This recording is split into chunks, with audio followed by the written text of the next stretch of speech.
हरि गोविन्द गोकुलनन्दन गोविन्द। शतमानं भवति शतायुः पुरुषः शतेन्द्रिय आयुष्येवेन्द्रिये प्रतिष्ठति। शतमानं भवति शतायुः पुरुषः शतेन्द्रिय आयुष्येवेन्द्रिये प्रतिष्ठति।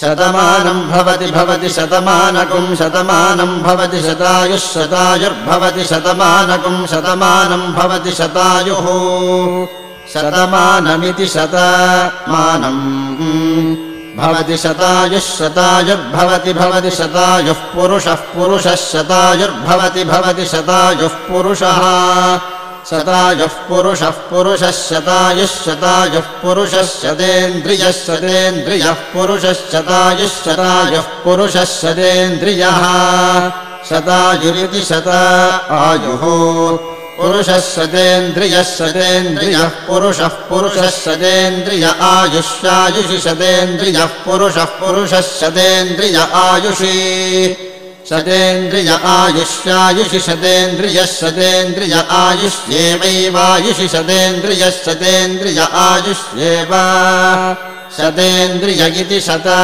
इन्द्रियः आयुष्येवैवायुष्यायुष्येवेन्द्रिय इन्द्रिय एवायुष्यायुष्